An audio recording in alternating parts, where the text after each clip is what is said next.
Splinter smiled to himself as he looked over his sons. Raphael and Leonardo were laying on their stomachs while they colored, occasionally shifting to pick a different crayon from the small pile they had. Donatello is using a chair as a makeshift table, while at his feet, Michelangelo is using a small box as a table. Splinter sighed and closed his eyes, returning to his meditations. He'd learned long ago that if he wanted peace and quiet, he had to distract his sons, and nothing did this better than coloring.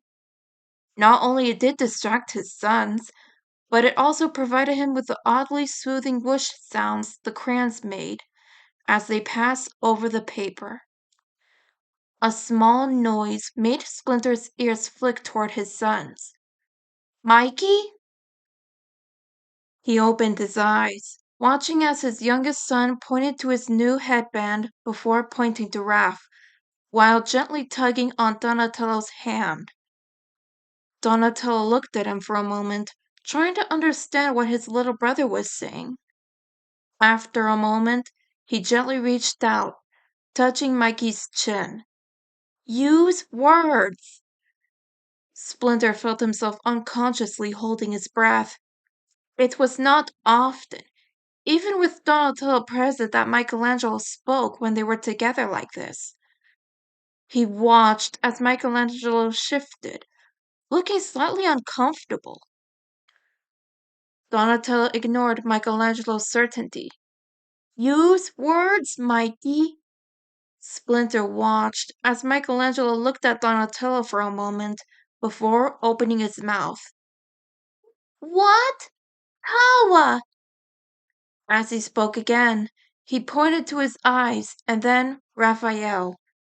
Donatello tipped his head. "Green, like us!" But Michelangelo shook his head before reaching up to Donatello's face. "Donny, purple!" Michelangelo let go of Donatello and then touched his face. "Me, orange!" Michelangelo again pointed to Raphael, who had looked up from his drawing, watching his youngest brother speak. "What? Power, wife!" After a moment, Donatello gave Michelangelo a hug. Silently, Splinter wished he could hug his youngest son. It was so rare for the youngest turtle to speak.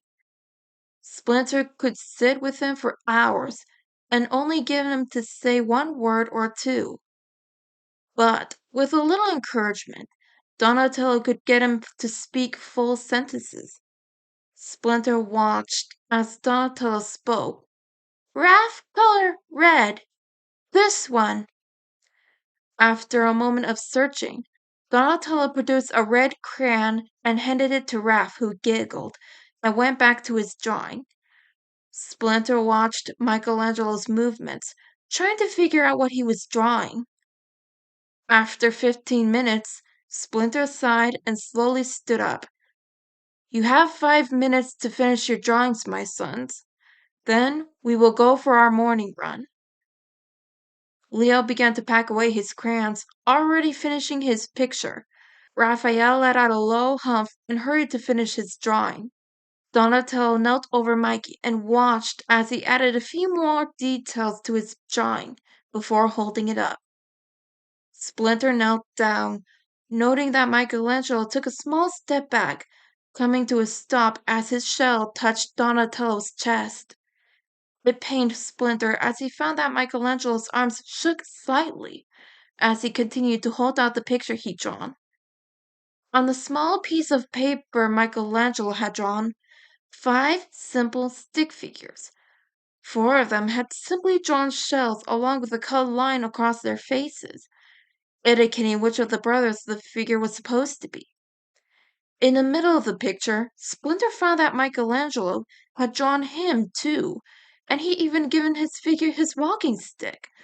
But it was the placement of the figures that drew Splinter's attention. While his own figure was in the center of the picture, Raphael seemed to be a little further out than the others. As his eyes moved over the picture, Splinter noted that unlike his older brothers, Donatello's figure was not as sloppy colored in. Indeed, Splinter could not find no traces of color outside the lines of Donatello's shell. Not only that, but the figures for Donatello and Michelangelo were holding hands, an obvious sign of their affection for each other. He'd been so focused on the picture that he didn't even notice Mikey was beginning to shake. Splinter, not like? He looked down at his youngest son, who was looking up at him, his eyes full of fear, confusion, and hope. He smiled at Michelangelo, kneeling down so he was closer. It's wonderful, my son. Michelangelo's confused face split into a smile. Daddy, like it? Splinter nodded.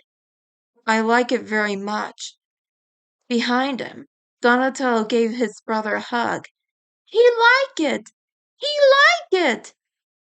Splinter watched Michelangelo smile at him. It was not a kind of smile he was giving now.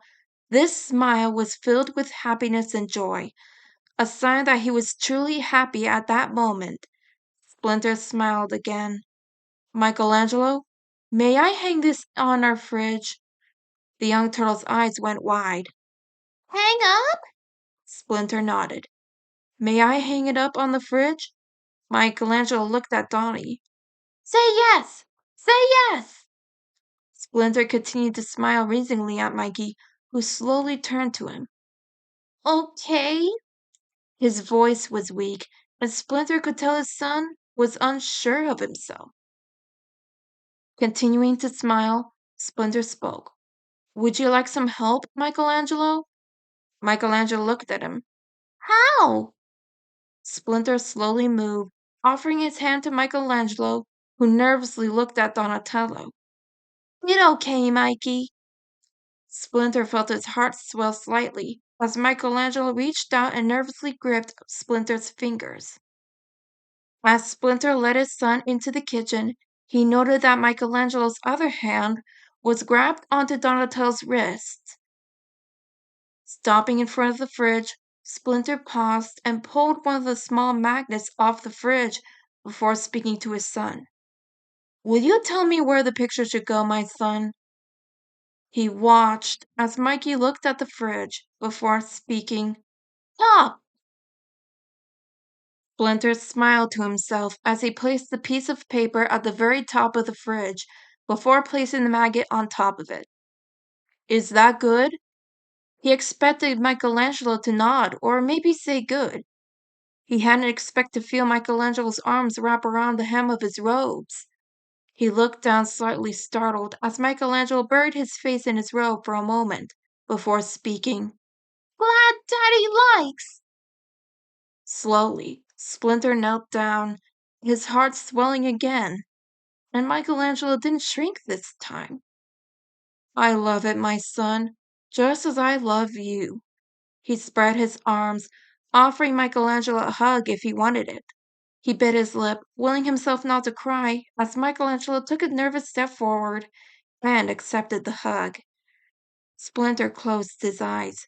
When Michelangelo had been a baby, he used to hold him for hours, gently rocking the smallest turtle back and forth. But that changed when Michelangelo turned 2. He'd become reclusive, often shying away from the physical contact of his father instead of scurrying to hide behind Donatello. To hold his youngest son in his arms again, to feel the tiny press against him, seeking love. It was almost overwhelming to Splinter.